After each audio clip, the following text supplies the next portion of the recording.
Hello les fans agilistes, aujourd'hui on va voir un atelier très particulier que j'apprécie particulièrement. Vous avez voté pour lui dans l'onglet communauté parce que vous pouvez voter pour les prochains sujets qui arrivent. C'est l'exemple mapping. C'est une pratique très intéressante et très facile à mettre en place qui va nous permettre de faire maturer les user stories. Et potentiellement, ce qui veut dire maturer, ça veut dire qu'on va se poser des questions, mais cela va peut-être amener à un découpage, voire à la création de nouvelles user stories. Allez, regardons ensemble parce que c'est un atelier qui mérite d'être regardé. Let's go!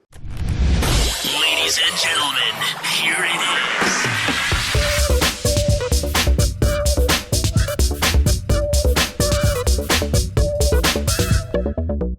Alors, comme je disais, l'exemple mapping, c'est un atelier qui va permettre de faire maturer nos user stories, potentiellement de faire un découpage. Et un des avantages particuliers de cet atelier, c'est qu'il suffit d'avoir des post-it, par exemple rectangulaires, de 4 couleurs différentes. Donc, on va prendre le jaune, le vert, le bleu, le rouge. Et ça paraît évident, mais il faut un stylo. Mais voilà, il suffit pas beaucoup de matériel et pourtant, c'est ultra efficace. Et donc, maintenant, voyons un peu comment se déroule cet atelier. Premièrement, on va choisir une de nos user stories qu'on aimerait maturer. Donc, pour commencer, ce qu'on va faire, c'est qu'on va sélectionner une première user story. Une user story, évidemment, qu'on veut affiner. Là, comme exemple, ajouter un produit au panier. Je sais, c'est mon exemple préféré. Qu'on met sur un post-it jaune. En général, je ne sais pas pourquoi, mais on représente les user stories en jaune. Et ensuite, on va prendre les post-it bleus et on va mettre les différentes règles de gestion qu'on imagine.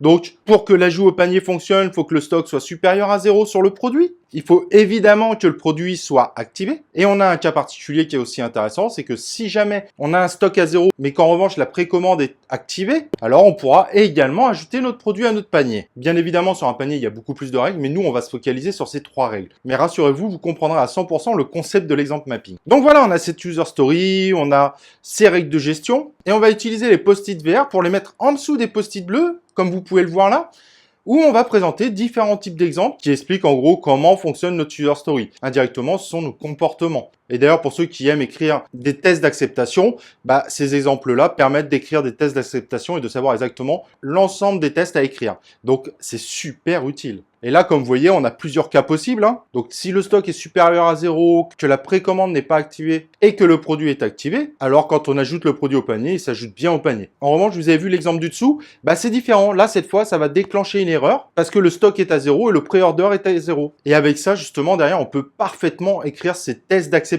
C'est ça qui est génial avec ce concept de l'exemple mapping. Et donc, comme vous pouvez le voir, on va le faire pour l'ensemble des règles de gestion qu'on a écrit précédemment. Je ne sais pas ce que vous en pensez, mais quand on fait ça sur une table ou sur un mur, c'est quand même visuellement très agréable et très lisible, surtout si après on veut commencer à remplir notre backlog, si on utilise un outil numérique tel que Jira, Trello, etc. Et donc après, on va utiliser le 4e post-it. Vous vous rappelez, j'avais dit qu'il y avait 4 types de post-it différents. Donc maintenant, on va prendre les post-it rouges et on va poser les éventuelles questions qu'on a. Exemple ici, pourquoi on ne pourrait pas bloquer le panier si le produit n'est pas activé? Ah ouais, c'est tout bête. Mais c'est une vraie question. Et cela peut découler sur une user story qui va améliorer justement cette user story. En UX, ça peut être peut-être plus intéressant de griser un peu le bouton d'ajout au panier que de laisser un ajout au panier et au final de ne mettre qu'un seul message d'erreur. Je sais pas, faut voir. Mais en tout cas, avec les post-it rouges, ce qu'on va faire, c'est qu'on va poser l'ensemble des questions qu'on a par rapport à cette user story et évidemment ce qu'on a écrit avec nos règles de gestion et les exemples. Et toujours, comme vous pouvez voir, c'est vraiment visuellement très agréable. Et c'est vraiment ça, la force de cet atelier, c'est qu'on travaille réellement la maturation de nos user stories en travaillant de façon efficace et rapide. Alors à présent, sachez aussi que cet atelier permet de faire du découpage. Et ça, c'est également super intéressant. Si on peut créer une nouvelle user story par rapport à la question qu'on avait posée, on peut également se dire que l'aspect précommande n'est pas indispensable pour la réalisation de l'ajout au panier. Donc, qu'est-ce qu'on va faire? On va séparer la partie précommande et on va créer une nouvelle user story par rapport à ça. Car n'oublions pas que le plus important quand on travaille les user stories, c'est d'essayer de travailler des user stories qui sont le plus petits possible.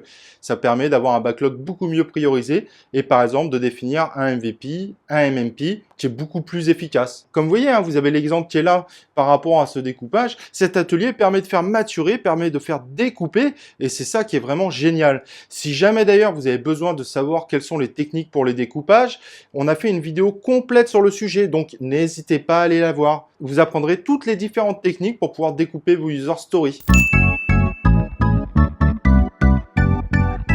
Mais alors, qu'en faire cet atelier? Cet atelier, en général, on va le faire avec le Product Owner. En général, c'est le Scrum Master qui va travailler avec le Product Owner. Et ensemble, ils vont voir un petit peu comment faire maturer les user stories. Et potentiellement, ils peuvent même faire intervenir des utilisateurs pour avoir un affinage encore plus complet. Comme on sait, hein, plus on a des utilisateurs qui participent au cycle de vie du produit, et plus on a de chances que le produit réponde à leurs besoins. Et l'avantage de le faire juste avec des post-it et un stylo, c'est qu'on peut directement rejoindre l'utilisateur, il n'y a pas besoin de 3 ordinateurs, il n'y a pas besoin de board numérique, tout se fait directement à la main, ce qui permet de faire l'atelier quasiment partout. On pourrait même le faire par exemple dans une cafétéria. En revanche, la petite recommandation que je peux vous faire, essayez plutôt d'utiliser un stylo feutre, c'est plus visible, et essayez de bien écrire sur les post-it. Si jamais vous ne savez pas écrire correctement, privilégiez les majuscules, en général on écrit mieux en majuscules. Voilà, j'espère que cet atelier est clair pour vous, que vous avez compris comment il faut l'appliquer, l'efficacité qu'il propose, et nous on se retrouve dans un prochain épisode de la Minute Agile.